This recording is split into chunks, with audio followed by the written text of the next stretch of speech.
I'm so upset. Why? That we've literally been talking up until this point, and then the minute you click, we look at each other and start giggling. Let's just start giggling. Welcome to the latest episode of Authenticated, an active listening space inviting you to a playground of creative conversations. I'm your host, Kate McLeod.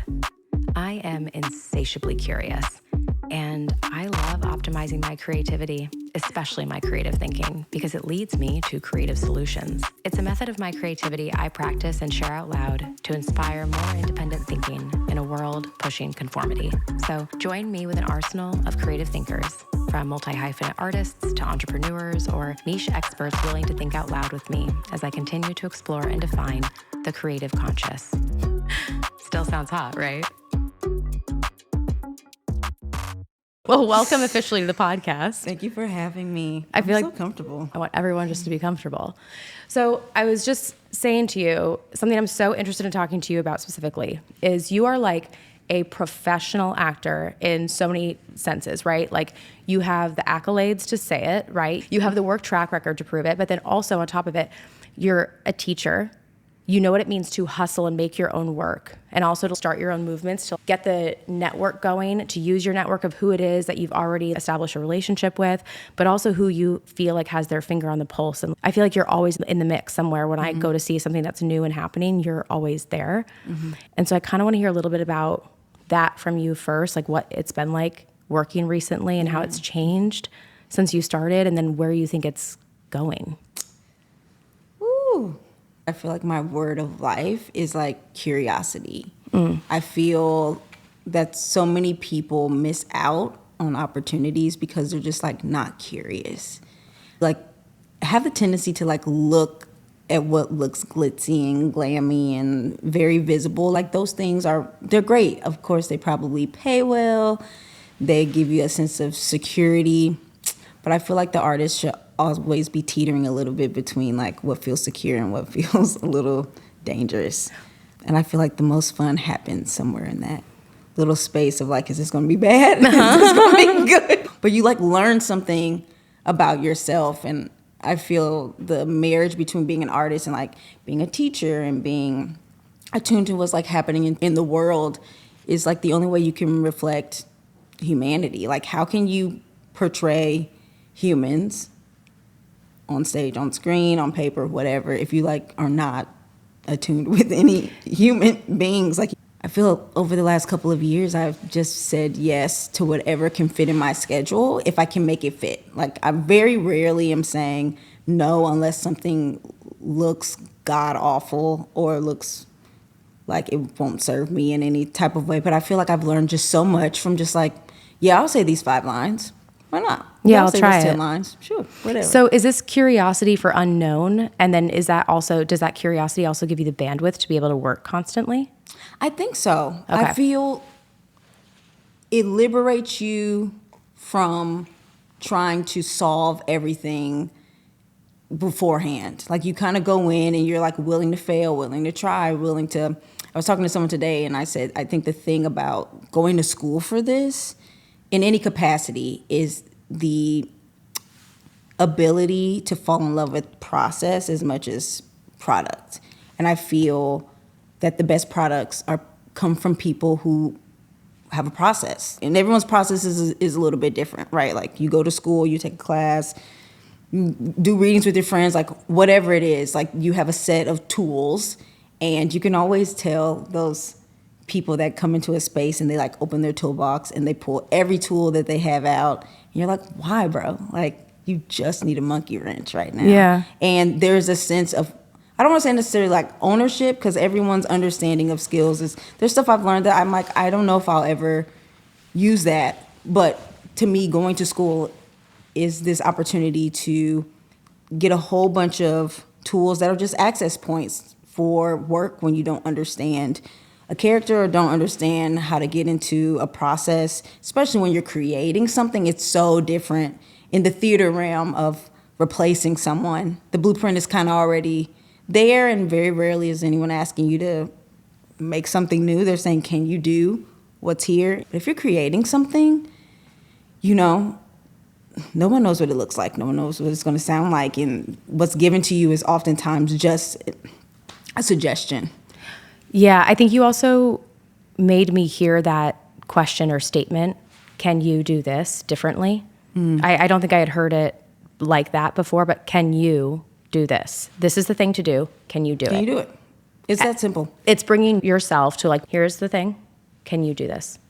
I think even, and I hate like saying like buzzwords, but you know, when people talk about like representation and things like that, I understand the concept of it, but sometimes there is a lack of representation because I think people that are underrepresented are not curious about what is not visible yet. And we have to fall back in love with doing like plays in our friends' basements. The people who are parallel to us in our careers, who maybe are not as high up as we feel like those are the type of people we should be working with at this point in our lives. Who cares? Like Ryan Coogler was not Ryan Coogler 15 years ago. Like you have to fall in love with like the potential of people, and those are the people that are going to catapult you to the top or whatever sense of visibility or opportunity you feel awaits for you. Like I love sitting in a room and hearing someone's script for the first time. Like that's the best gift. If you think you're a good actor or want to be a good actor, that's the best gift you can give somebody. Is like, I'll say your words out loud. Yeah. I'll like read this with these other people. I'll talk with you about it. Like we have to stay curious because there is a infinite amount of space for things to be made. There's a finite amount of space for people to fit inside something that's already been created. Yeah. And so if there's only like one alphabet, one person is going to get it, and it might not even be the best person. Like you have no idea why someone is getting that specific gig. But your friend who you went to grad school with, who's writing a new play, and they just want to hear something, who knows? Jump in there. Jump in there. In terms of curiosity, and hearing how you just talked about the industry that way, where you play, where you can play, and also kind of like having a good relationship with your ego to think that you have not outgrown it. Because if curiosity is what's leading you, you're not outgrowing, you know, like a reading for pizza versus, you know, a 10K a day paid film gig, you know. Yeah. Where do you believe that there are limitations currently in the industry or in art itself? I think like some of the limitations lie with like fiscal risk. Like there are people that have resources and they are like guarding them with their lives because, I mean, the world just is where the world is right now. And unfortunately, people need to see a concept as fleshed out as they possibly can in order to understand what it is that they would be investing their money into. Especially like when I think about theater, just like theater is so expensive. Like it is so expensive to make, to present over and over and over and over and over again. And so I feel that when it comes to making theater, we have almost, in a weird way, we've like diluted and then like bedazzled at the same time. Like I was talking to a really big producer the other day just about, even like when I converse with people now, it's weird because I like talk like money. Like I understand. I think so much heartbreak in the industry is like people think it's just about art, and it's like it is a business. It's a business. It sucks. Is an absolute business. It sucks, but it is. And if you can think like an artist business person, then people will also respect and trust your input because you're not just coming at it from just like this fleshy heart that wants to bleed on the table. You're like, yes, I'm going to bleed, and I have branding from like Clorox to like wipe. Don't worry about it. We can do this and we can do that. I've thought about like both sides of the coin, and I think we're just like diluting what we think people will come and see. And so then we're presenting to people with the resources this like tampered, a la carte, vomit induced like piece of art that's just talking about everything, so it's not talking about anything, but it has like ball gowns involved. People, I think it's like no one trusts that people will get it, and so you're bringing to the people with resources what you think they'll like, instead of being okay with maybe those aren't the people to make your thing.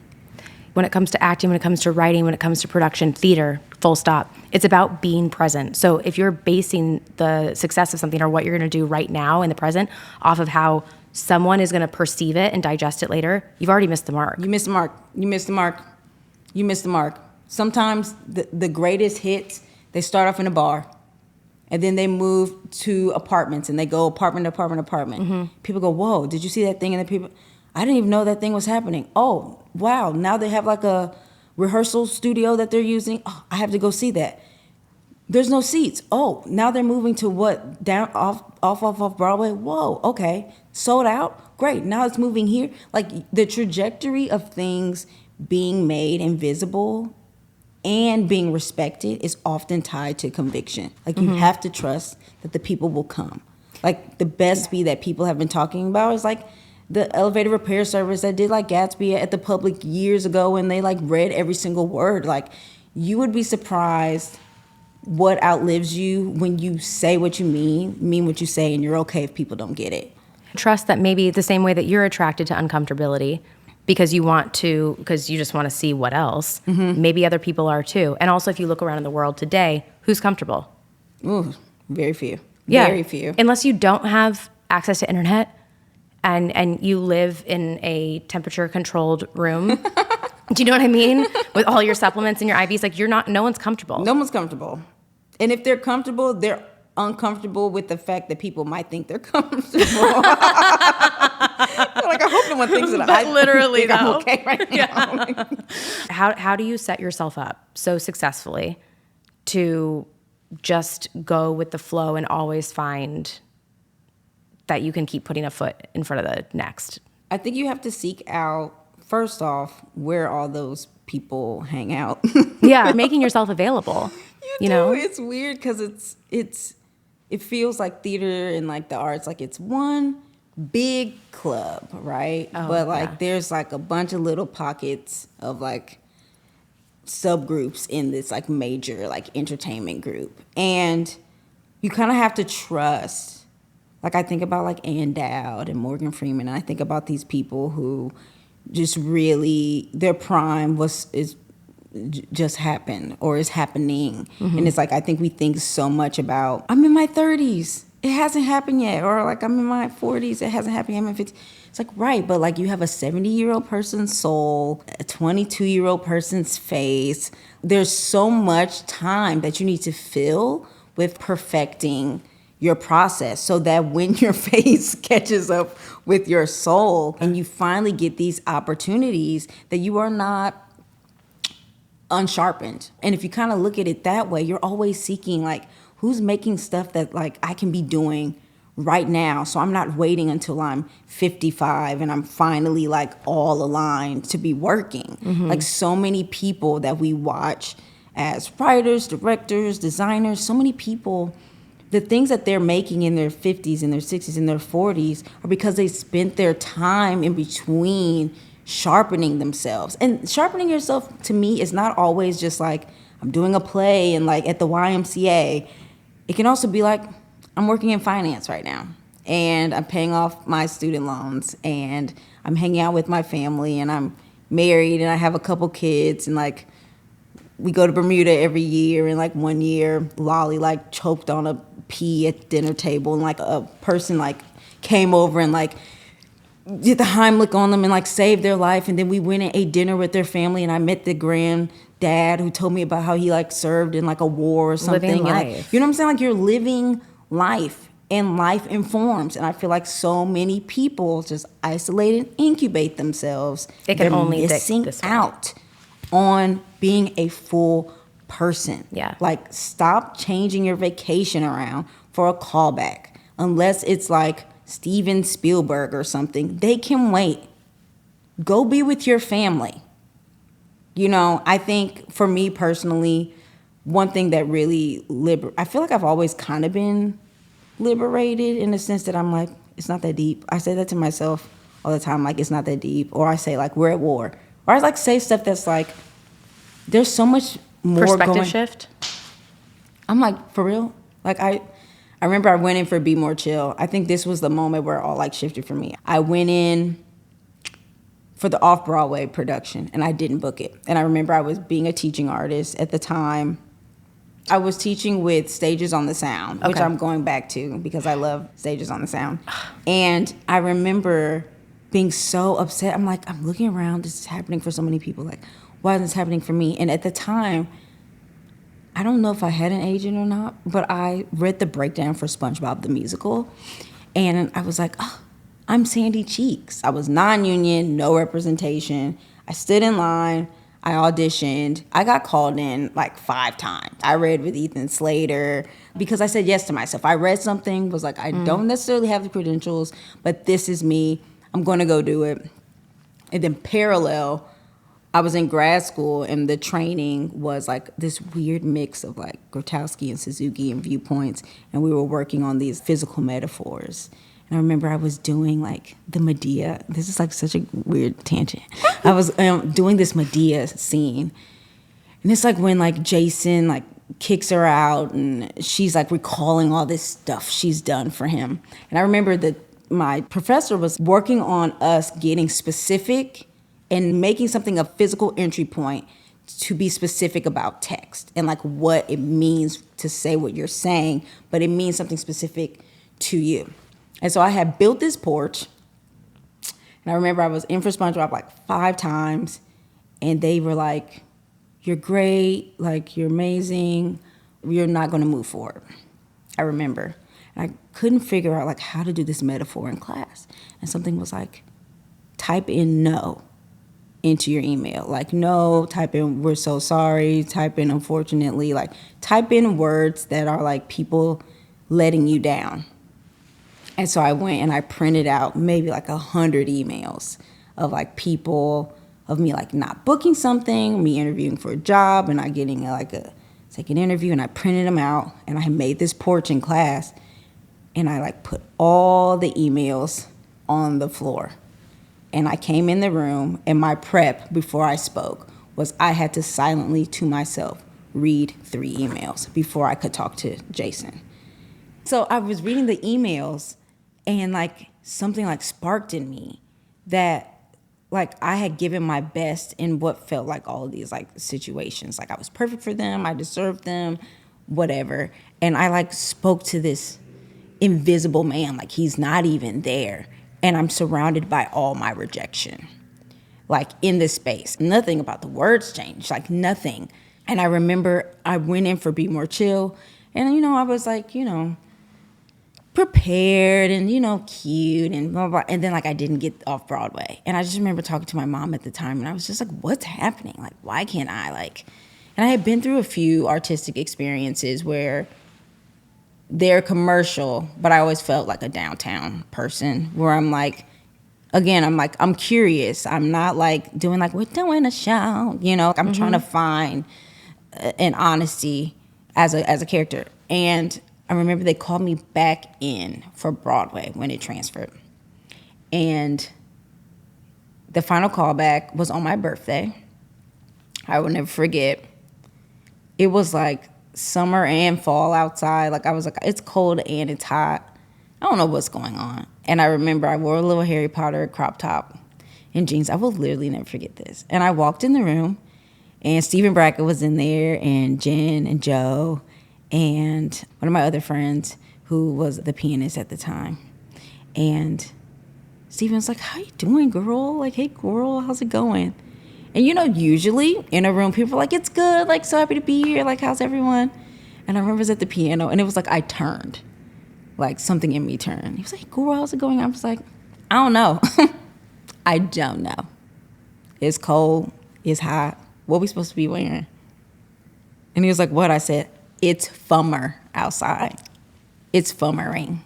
Like, what do you wear when it's cold and it's hot? I don't know. Anyway. And I did my little audition. I had a great time. They had me do a dance callback. And, like, that's not my ministry, like, at all. I'm a hard worker. Mm-hmm. But, like, if you want someone to flip and have pointy feet, you don't call me for that. And I remember I went into the dance call, and it was, like, a lot of tutting and, like, a lot of dance. And I didn't know what was going on. I was in that room, and I said, do that, run that back, run that all the way back. And then I ended up booking it. And I remember she doesn't work there anymore. Rebecca Harrell was one of the casting agents at Telsey. And I will never forget, I went on for Christine, and she emailed me and was like, I heard you were on, and I ran down the street because I wanted to see you be on. And she was like, you were doing those dances so well. She was like, I was in the back. I was crying. Like, I'm so proud of you. And that show was like the first show in practice and application where I learned the type of stuff I want to be doing and the type of stuff I don't want to be doing. And it is so easy to fall in line to what feels like visibly validating, and that's a performance. Like that's like a thing that you like package yourself into. Like you package yourself into, unfortunately, like leading lady. You package yourself into like Broadway actress, and people will call you, and then there will be shows that come out and no one will even think twice to consider you for them because it's not how you've packaged yourself. And I don't want the stuff that I find interesting to pass me by because I'm so busy trying to package myself. Trying to be understood. I don't want to do that. Like, I want to be seen as a malleable piece of clay. Mm-hmm. Like, I want the opportunity to constantly transform. And I feel like going in for that show, for me, showed me, was I like a little strange in the room? Absolutely. Like, I'm not that strange anymore. I am strange, but I'm not that strange anymore. But it allowed me to see what can happen for you, what opportunities will come if you like stay convicted and like. Well, you also need to leave room for there to be someone else's answer, right? So like it's a collaboration. If you come in and I know exactly what you're selling 100%, there's actually no room in there for me to make a creative decision. Mm-mm. So there's no point for me to cast you because you've already told me. My lens doesn't sit there. That's probably a byproduct of you leading with curiosity because it still leaves room for the other people. And you saying like, yeah, no, I don't want to do you saying I'm a little bit more downtown than I am commercial. Mm-hmm. Also, visually, when you were talking about all the no's printed out on, and unfortunately and all the things printed out on the ground, that also is like a huge symbol of the amount of opportunity that you've made for yourself. Mm-hmm. Because one, incredible to be able to reckon with so much rejection, right? Like we know that just comes there. Yeah. But the sheer amount based off of the opportunities you made for yourself. And then also for you to find literally the perfect show for you. And you got to grow so much in that in the ways that you needed to. And if I recall correctly, you also were very adamant on keeping your boundaries during that show too, with how you want to be treated equally to other people who are in the cast. Yeah. And demanding what you thought was fair and really using someone saying, hey, I think that you're perfect here, to say, great, I am great here. How else can I be better here? And where's the next thing? Where it's not like you get it and then you're like, okay. Ooh, no. Done. No, I feel like I grew in that show because, well, I was a swing and understudy to all of the female tracks. But specifically, I went on for Stephanie Shu and Tiffany Mann. And like both of them bring things that are not necessarily like my strengths at all. Like that going on for Steph was like the first time I ever really got to be like weird in like a public space because like, I mean, she made that character really quirky. She's so great. She's someone I feel like she is free to try whatever it is that she wants to try. Like when I flash forward to like White Girl in Danger, I specifically remember, and Michael R. Jackson and I talk about this all of the time, but I'm like, I think that the problem also with visibility that people are like seeking for as like performers is that everyone's trying to like manage their brand on stage, if that makes sense. It's like, I have to be seen like this in the show. And it's like, right, but the reality is, it's like if you're trying to style your hair and do your clothes and like write the lines and change the score, you've taken away somebody else's expression as well. Like somebody else is the costume designer. Somebody else is the hair designer. Somebody else is the composer. Somebody else is the director. Like the best gift you can give to anyone, especially when you're developing, is to take what they've given and go, okay. Yes, and. Yep.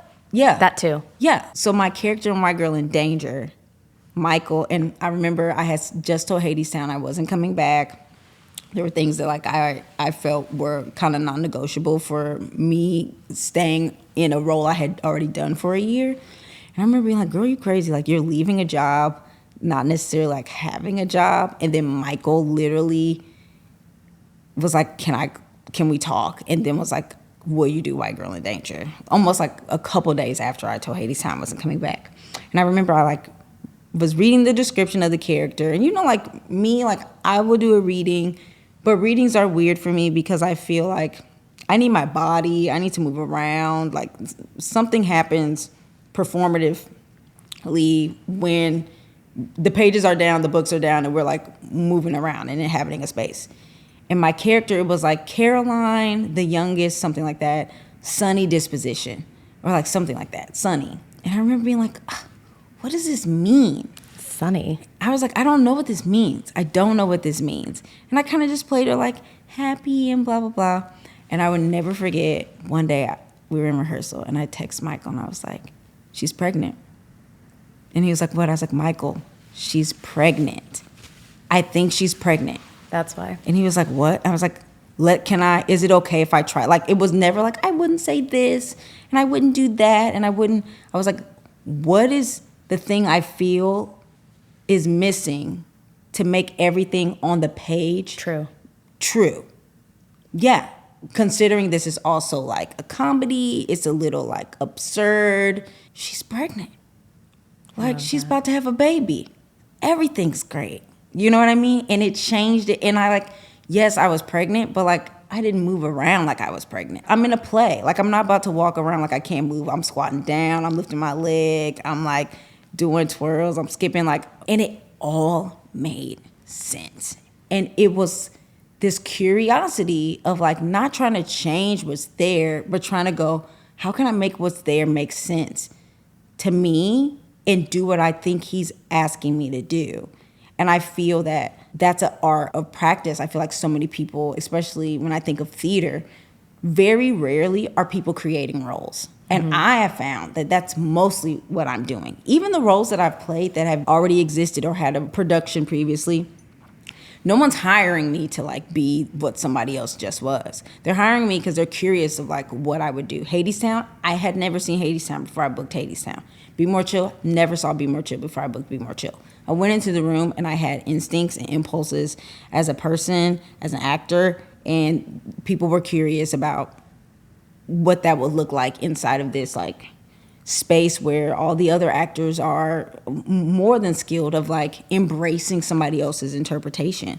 And I've just found so much, I mean, it's fun. Your strength as to why your performances are so individual, because maybe your thing is, and I think that school beats this out of us because they're like, you have to know everything. There can't be a question that you can't answer. And it's like, actually, it could work out pretty well if I go in, drop myself in, follow my instincts and say, I'm a trained actor, I'm a smart individual, and I'm going to make this make sense for right now. And then that way they're also seeing choices in the room that they're going to make sense of because they know it front and back, but they're going to be like, if you're right for this, we're going to figure out how to make this make sense. How to make that work. I found, this is the other thing that I found, and this is like my hot take.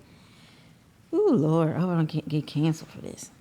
I feel that a lot of times people get into artistic spaces through advocacy. It's like, you know, I am, insert these adjectives, and like there aren't enough of these adjectives in spaces. And I do not disagree. Like, I do believe that a lot of times the mental hurdle of walking into a room, and maybe there's a bunch of white people, it's harder for some people to like overcome than others. The resources sometimes you have to the freedom to like dedicate your brain space and your body and your vessel to art. It's like, it's a privilege and some people don't have that.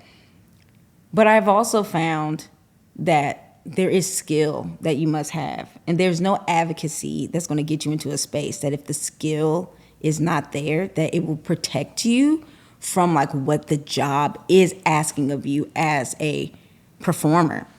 And I have found that you have to choose the lane that you want to be in. Again, like if you're someone that's curious about making art and like making theater, you have to go and like do the weird thing. You have to go and do that. If you're someone who has been like Tracy Turnblad in every theater in America, and like that's your gig, is that you're Tracy Turnblad, and there's absolutely nothing wrong with that.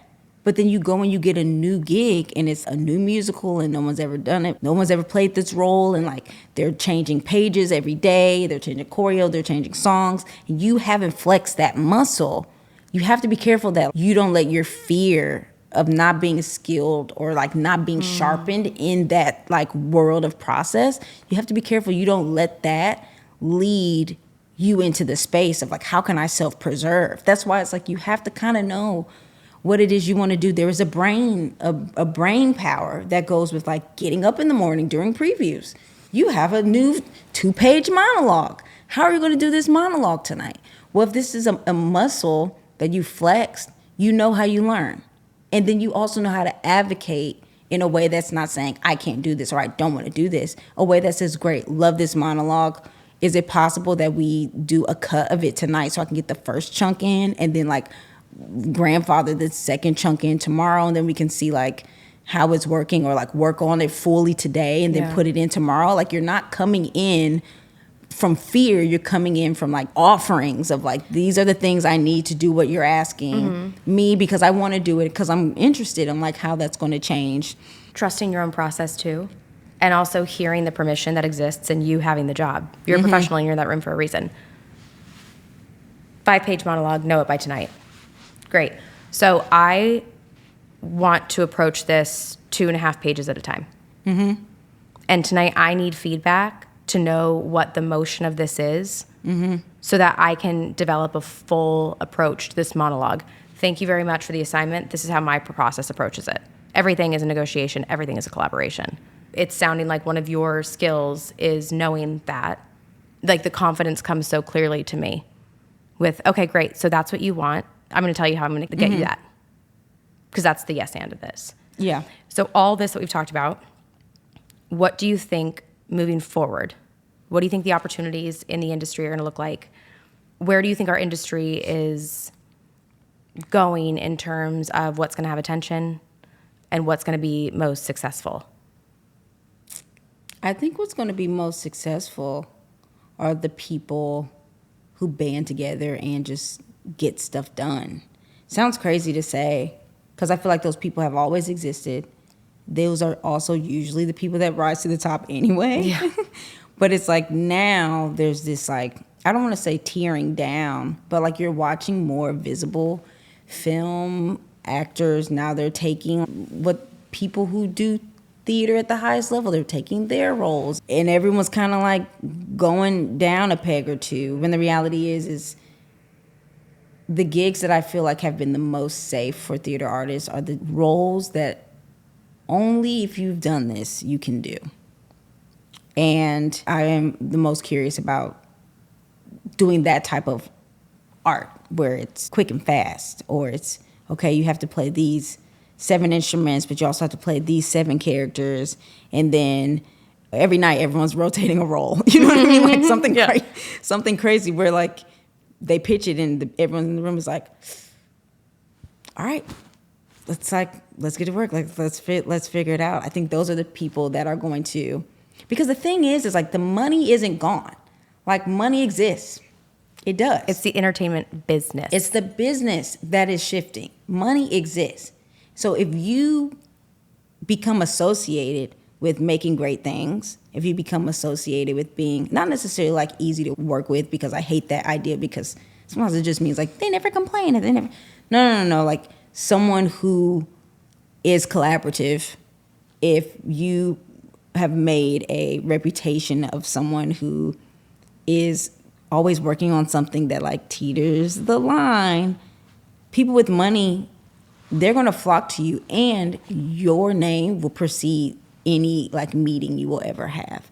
There are people that I've known, oh my gosh, 10, 12 years, and now they're like Pulitzer Prize finalists and Pulitzer Prize runner-ups and like Oscar winners and Oscar, because everyone starts somewhere. You just have to ask yourself, like, what is it that feeds me and fuels me? And if you're not someone who like wants to, do a weird play at the bottom of a like Chinese restaurant, then like don't go and do that stuff because like I'm on here telling you like that's where the stuff happens. Like go be. There's another way in. There's other ways in. And yours. Don't be a sourpuss and yuck somebody else's like yum if they like doing that type of stuff. And it is okay if like what you want to be is like Angelica Schuyler and Nala and the Lion King. Like that is absolutely fine. There's nothing wrong with that. But that is one person's gig. That's one. Mm-hmm.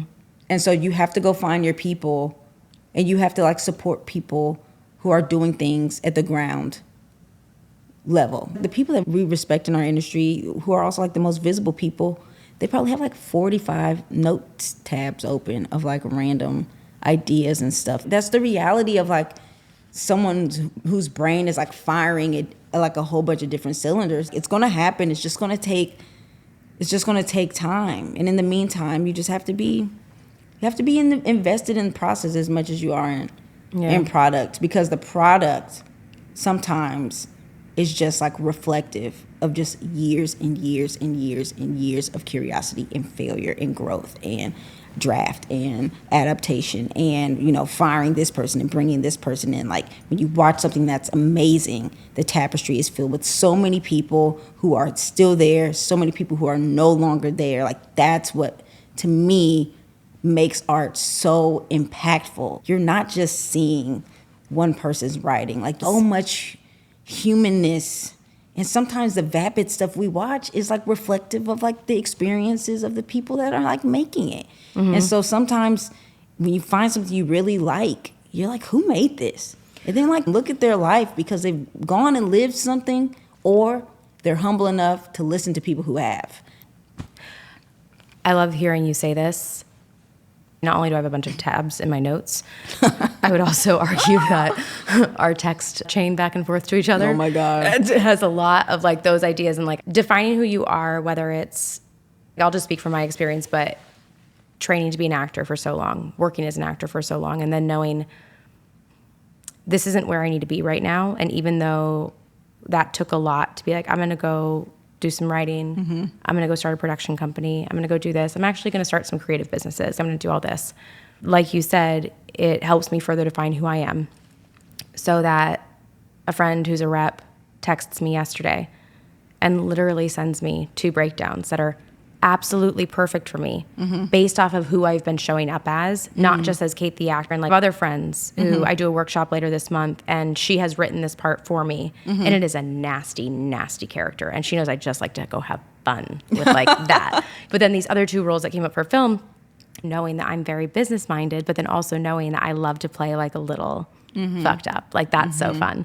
Information it is for just the people information around you. And when you go out there and you like just do a gig just to be doing a gig, that defeats the you're purpose. sending information out. You're sending it out, mm-hmm. and then someone gives you a thing that's like that thing, and you're like, that's not what I wanted. Not what I want. It's like you just did that thing. Mm-hmm. Like that's why and it's all information. Just have to think, is the output, is what I'm putting out into the world signaling what I want. Signaling the input. What I want. Right? Because everything is circular. Think about a breath. It's all circular. I don't care if it's woo-woo. This is a fact. You see what you want to see. Mm-hmm. If you want to see opportunity, you have to start seeing opportunity. Mm-hmm. And I have to eliminate people out of my life who are like, well, let me bring you back down to reality because let me tell you, everyone who is, not in your corner. And I'm like, stop. That's not helpful to me. And I'm actually just tired even pretending to be you for a second. Like, I can't. I think that people get upset. Sometimes I feel like with people like us, because we're just like brave enough to be who we are. Mm-hmm. And it feels weird. And it's like, you have no idea how long I've fought for this. I fought really hard to not like go be in Caroline or Change or something. Do you know what I mean? And there's nothing wrong with that. Those types of play, like there's nothing wrong with that. Mm-hmm. It just doesn't feed me or fuel me, and that's somebody else's gig. There's somebody else who's been trained to like sing like that, and they can sing like that and do that stuff in their sleep. But I ask myself, I'm like, if I was having a terrible, terrible, terrible, terrible no good day, and that was my gig, would I go on my way to work? I don't know. I don't know if I would be excited. there's something more interesting and exciting to me about creating something where people come in, they have no idea what's going to happen.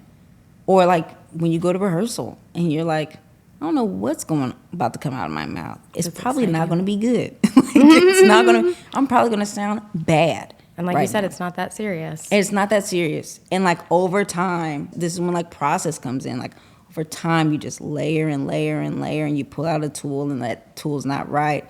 But I'm glad I still know how to use that one. And then you pull out this thing and you're like, and like you just carve and find and find and find, and like you've accumulated all of this information from all of the people. Because one thing I will say is that when you're making something, usually all the people in the room are alive. Because it's new. It's new. Everyone's thinking. Everyone's should be going home and researching, figuring it out, coming in, having offerings. When you're going in to a space and the role exists, there's someone in there that's like, great, so don't put your hand up that high. You're standing on 2. You're supposed to be on 3. Make sure you're on 3. You need to be facing that way. When you come in, you have to come in down 8 and go over to 5. Yep. And there's something like I can do that. I have that compartmentalization in my mind.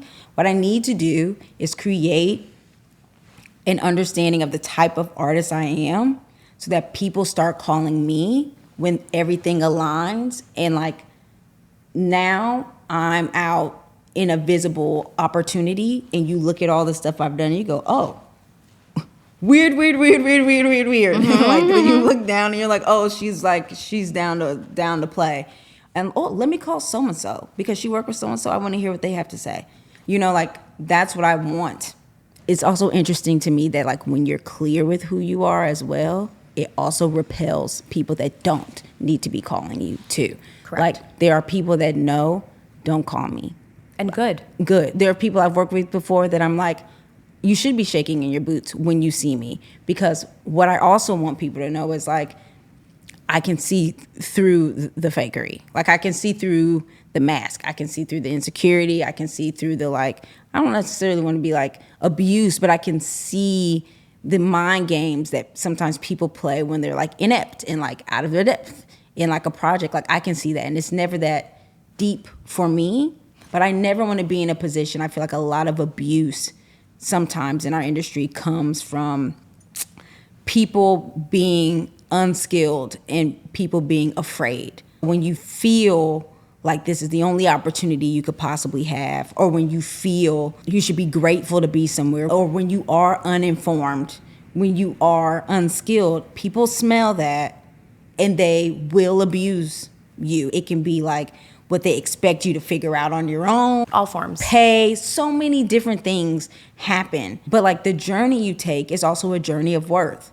So like if you take the journey of worth, if you go find a job that makes you feel like you can say no to things, then you won't oftentimes find yourself in these like artistic situations where you're like have to hold on for dear life because like this is the thing that can make the other things happen. It's like, no, babe, like I will go back to my job over there because no one in here, there's no reason to talk to me that way. The bridge in all of this is figuring out who you are, doing what you want to do, saying what you mean, meeting yourself constantly, staying curious about literally just meeting yourself. That's what begets the work that's meant for you. That's how you continue moving forward. Every single already established model business-wise that we have been operating on, it's all crumbling. That's why everyone's acquiring everyone. That's why everyone is dissipating. That's why everything is changing because new models have to be established because the current ones are not sustainable. Yeah. The machine has to change. So if we're all going to start new machines, start building new structures, we all would need to know exactly who we are because you can't play pretend for long enough to sustain building something. It's only authenticity that gets that. It's only being yourself, and it's only knowing the right people to put together who want to be in the room. And I will even say this that I think is dark-sided, but it's also true. Oh, I'm ready. I think that while we are in this like time period of like rebuilding and creating systems, it would be to our best interest to also consider that people are building systems that still take advantage. Yes. But they have the opportunity, because they're building, to not be the one that is taken advantage of. It's all a cycle, not to like bring us like into history, but it's like all those people that came over from Europe that like did what they did to the natives and to the land. There was a system in which they could never climb. Like either you were born into a family that had wealth and power, or you were like poor and there was nothing you could do to change those circumstances. It was lineage. While this stuff is like crumbling and new things can be created, it would be silly not to consider that there are people who are at the bottom of the barrel in the world that once was, trying to create something that keeps them at the top. Be very aware of what manipulation and abuse can look like, because I think we have defined it in such like 2D terms of like it's always like a man and it's a white one, or it's like just a rich person and a man. And it's like, no. Abusive people are abusive people. And it's like full stop. That's what it means. And like sometimes they can look like you and dress like you and talk like you and sound like you. And they will expect you to immediately trust them because they are a mirror of what you are. And like, don't change your heart. I have like fleshy hearted people that are like open and present. And I feel like I'm one of those people. Those people experience a lot of heartbreak because they trust. They don't necessarily trust easily, but they're not like trying to punish people for things other people have done. I think this is the time where the people that have been hustling for so long get to shine, because if you look at the things that they've made up to this point, just speak to what it is they're trying to create. If you look and this person has been operating in these systems that are crumbling, and now they're like trying to make new systems, it's like, like maybe let me zoom out a little bit and observe you for a second. Because everything preceding this moment, why all of a sudden do you want to make something new? Or, you've never done anything, and now all of a sudden you've skyrocketed to the top. How? You're all of these things that everyone says is like keeps people out. How did you get up here so fast? Let me watch you two for a little bit. And any person worth their salt will actually respect your spirit of like discernment and observation. Like, let me just take watch. your time. Take your time, and like let me watch and observe, and like I hope we can work together in the future. Once I figure what's going on. Once I figure it out. What's going on. You know, not to close doors. And I think both of those, those characters' traits speak to a person who builds to honor the people involved. Who is it built for?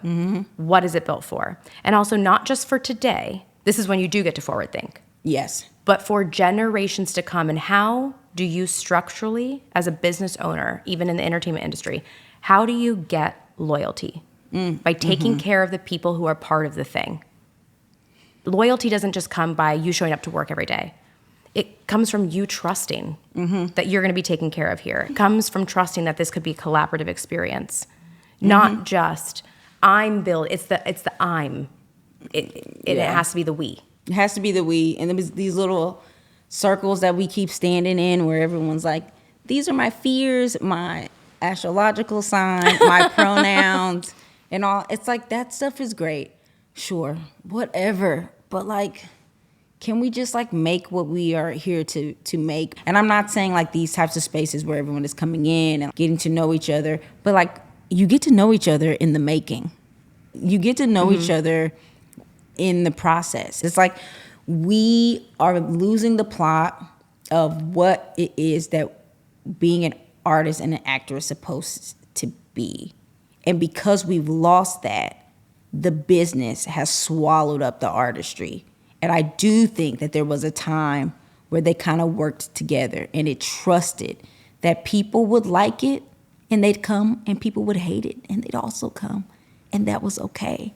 And I feel like now we need people to come and like it, because if they don't, they won't come.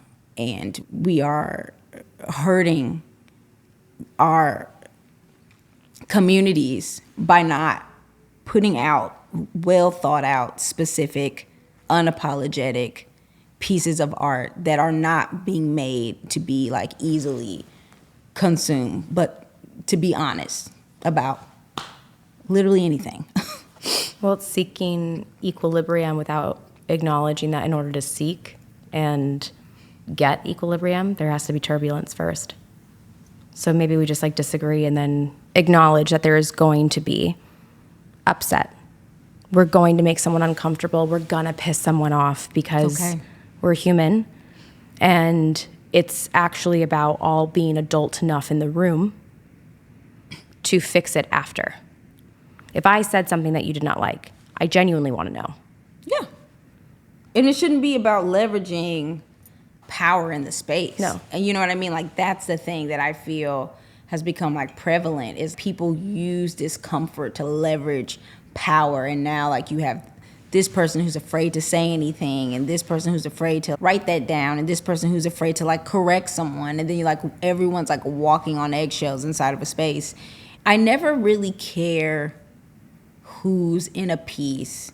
I only ever like look at a piece and go, why is everyone like white if it's like really, really bad? Like the writing's really good and the vision is so specific. I'm like, I see, like everyone was like, there's no black people in Girls. And I'm like, they weren't hanging with black people. They were also in Greenpoint at what year was it shot? I don't even know. I don't even remember. I didn't find Girls until like a couple years ago. And now I watch it once a month, top to bottom. Really? Good soup. Yeah. Here's the thing, like the reason why I kind of like sometimes I feel like I turn into one of them every time I restart. I'm in my like Hannah Jessa moment, I feel. Okay. I've never been a Marnie. Never been a Marnie. Marnie is like the gateway to the white lady in Get Out. I'm like, yes. Same like actor. You literally, yeah. That's you later. So you're saying Allison Williams found out who she was and is finding I feel her. like Jordan Peele saw that and was like, that's her. Mm-hmm. Like she's playing that role. Which like, yeah.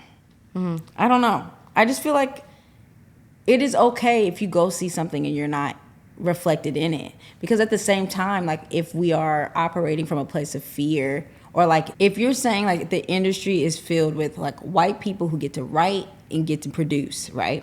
The hill that you're dying on is like only white people get to write and like make them. But then you also say you should only write like what you know, and you should only show life that you've experienced. How can you then be upset if like they're making things and like only people that look like them and they've experienced are being represented? And why would someone else's truth of their experience mean that yours can't be true at the same time too? And at the same time, sometimes when people write and it's not a person that they are, a person that they know, when you yes and, you can also consider the possibility that maybe your character isn't so fleshed out because it's from the viewpoint of this person who couldn't possibly understand. And so it's your job to flesh them the rest of the way out. Flesh them out, or say, this is the world, this is how they view me in their world. Like they're not looking at me from a 3D lens. Okay. It's like, this is how much of me they know. It's like when I do watch Girls and like there's like a few black people peppered in there, none of them feel fully fleshed out, but this is how Hannah views them. And Hannah is like not someone that's always listening. So like what I'm hearing from Donald Glover's character, is all that she was quiet enough to hear.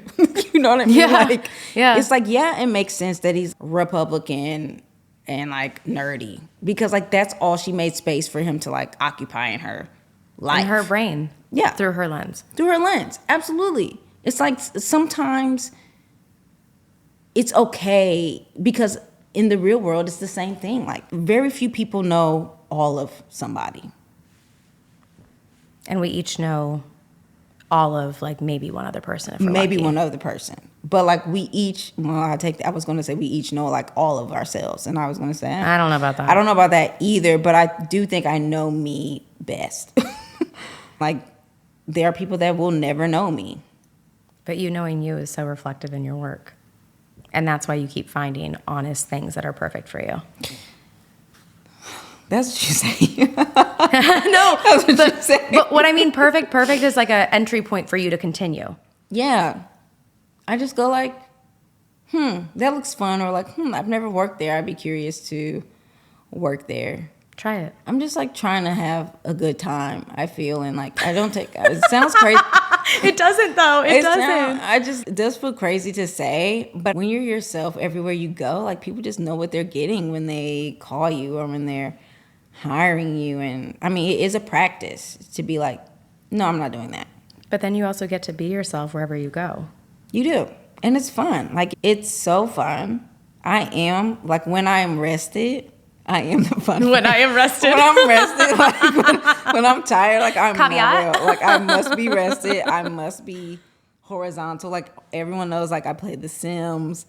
I'm also, You like... do love The Sims. I love The Sims. I've killed a few people on there. Like, I love a good, like, put them in the swimming pool with no ladder death. And they walk around until They just walk until they drown. Or like putting them in a house with no window, no doors until they're hungry. And they're like... But do you check in on them? You're like, eh. I just like in my bed. Just watching them walk around. And you're like, oh, I bet you are hungry. In like terrible outfits. I like bet. have to die in a terrible outfit. It doesn't count if the outfit matches. The outfit has to be crazy. They have to look a mess. Like they have to look They're gonna die, and they're gonna die embarrassed. Embarrassed, babe. Embarrassed. Maybe next time I do it, I will like put a bunch of windows so people can see Yeah. in. I love this for you. Listen, it saved me like some days when I'm like, I'll go to work. I had this one job, and I remember this guy, he got this job because of me. Like, I hyped him up. Like, he played me bad, and I killed him hard. Like, multiple deaths. Multiple deaths. Fires. Pools, fires, starvation. Like, killed him. Multiple times. Multiple times. And I saw him at work, and I was like, hey, how are you? He has no idea he had passed last night. Oh my God. Multiple times over, and you watched it. I sure did. Mm-hmm. Multiple deaths. Multiple. This episode brought to you by The Sims. Brought to you by The Sims. And Ann Lee. I'm like obsessed with the Testament of Ann Lee right now. Have you seen that? No. Okay. So here's the thing. It's Amanda Seyfried. I forget her name. Mona Fastfold, I believe. Made The Brutalist, I believe. And she's playing Ann Lee, who's like the mother of Shaker, like religion or whatever. And it's like a movie. Musical. Oh, I know what we're talking about. It's insane. I know 10 people that liked it. We're rising. We're like Maybe the number. you know 11. I might know 11. Like it is steadily climbing. There are only 3 living Shakers to this day. 3, because they believe in abstinence, which I'm like, I hear you, but how will the church grow if no one's hunching?